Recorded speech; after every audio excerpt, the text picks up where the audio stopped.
The Australian legal system. This is Australia. The nation of Australia is divided up into 6 states and 2 territories.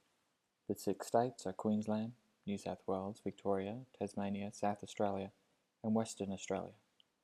The 2 mainland territories are the Northern Territory and the Australian Capital Territory, where the national capital, Canberra, is located.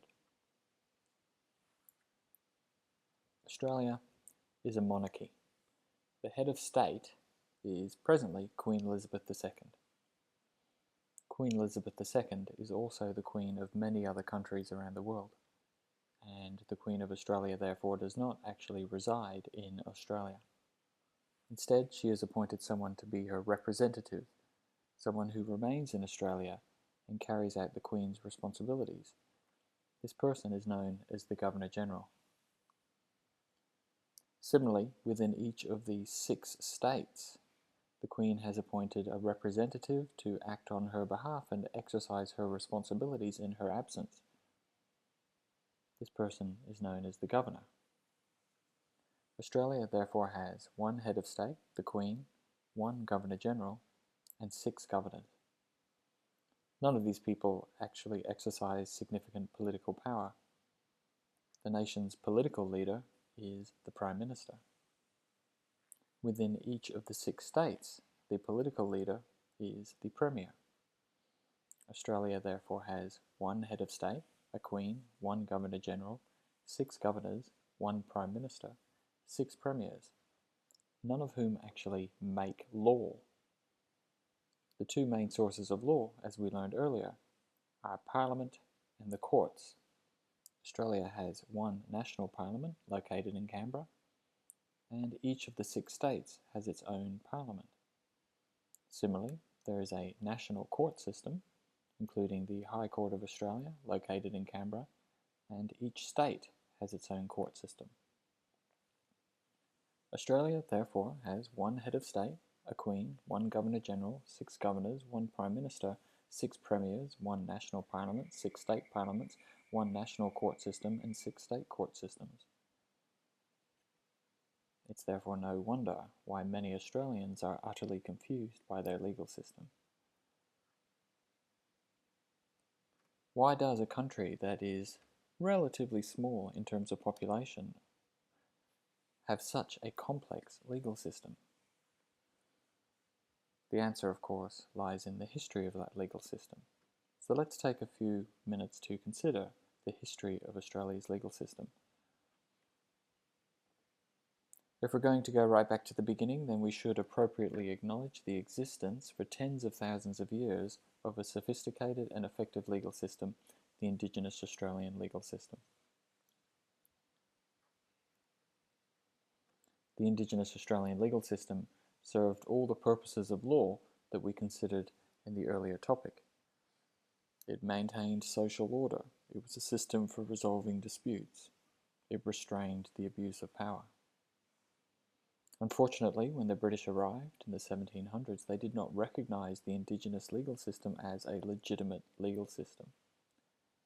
Instead, the legal position taken upon British settlement was that Australia was empty when the British arrived. There was no one living here. Australia was formally declared to be terra nullius, a Latin term that means empty land or land belonging to no one.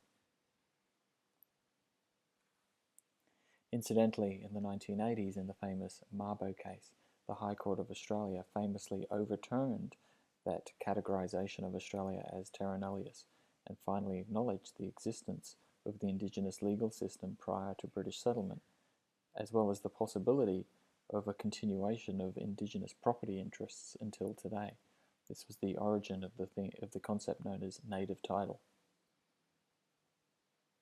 Nevertheless, when the British arrived, Australia was declared to be terra nullius, and Australia was therefore seen as having been settled by the British rather than conquered by the British. This is an important distinction. Under international law at the time, if Britain conquered a new territory, in other words, it acknowledged that there were people living there beforehand, and Britain had to essentially fight its way in order to take control, the legal system of the conquered people stayed in place, and the British simply took over and changed the laws to suit them.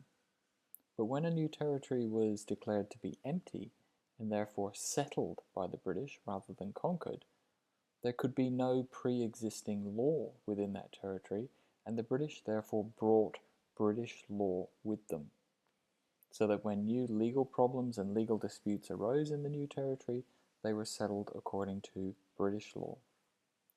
This is known as the doctrine of reception, and this is why the foundations of today's Australian law is British law and not Indigenous law. It's important to note that Australia did not begin as a single nation. Rather, it began as a group of independent colonies. The first colony was New South Wales, followed by colonies in Queensland, Victoria, Tasmania, South Australia, and Western Australia.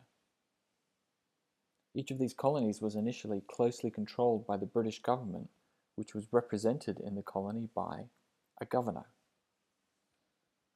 As time passed, however, each of the colonies became increasingly independent from Britain and increasingly sophisticated in terms of the elements of each legal system. Each colony was permitted to have its own constitution, the document that set out how the colony's legal system was to work. And each colony was eventually set up using a similar model. Strictly speaking, the head of state for each colony was, of course, the King or Queen of England at the time. That person was represented in the colony by a governor.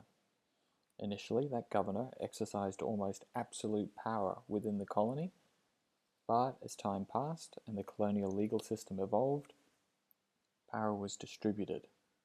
Each colony was allowed to set up its own parliament to make law.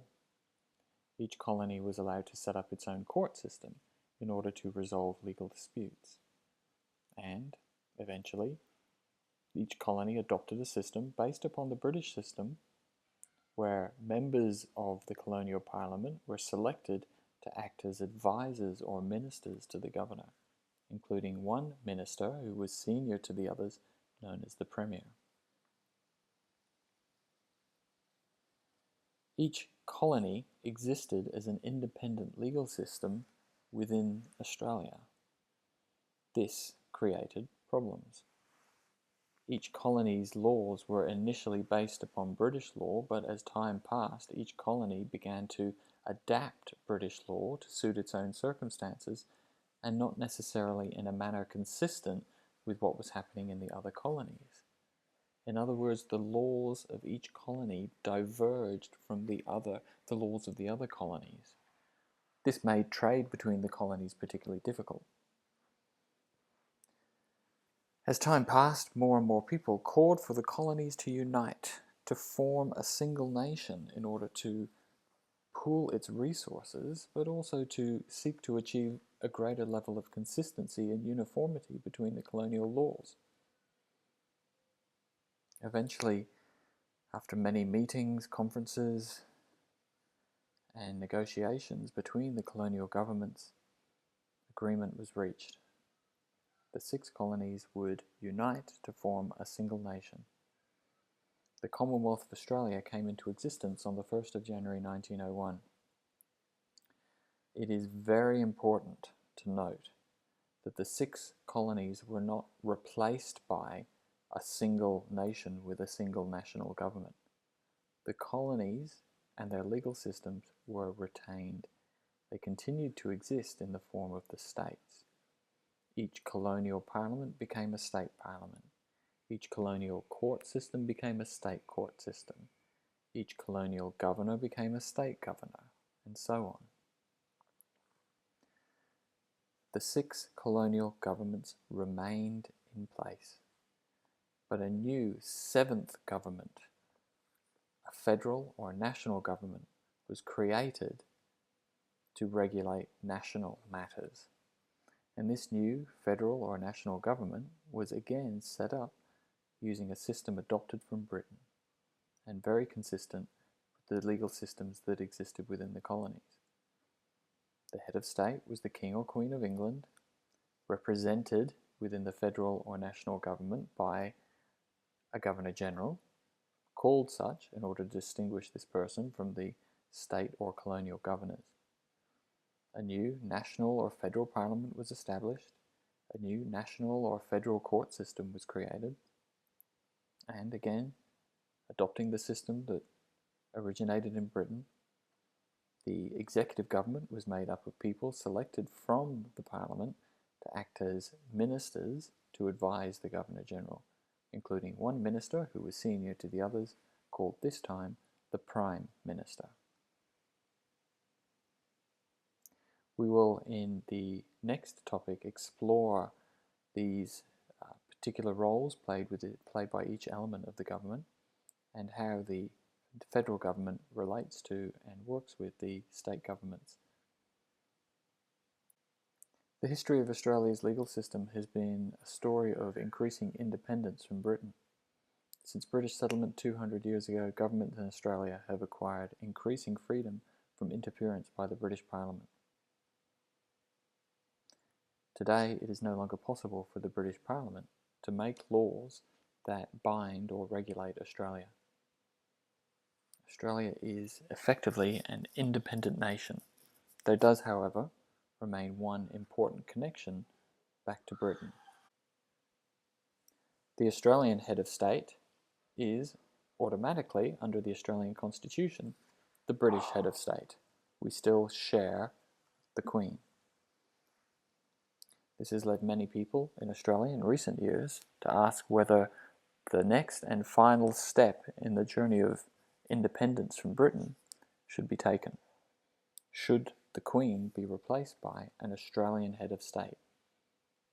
Should we replace the Queen with a president? In order to do this, it would be necessary to amend the Australian Constitution.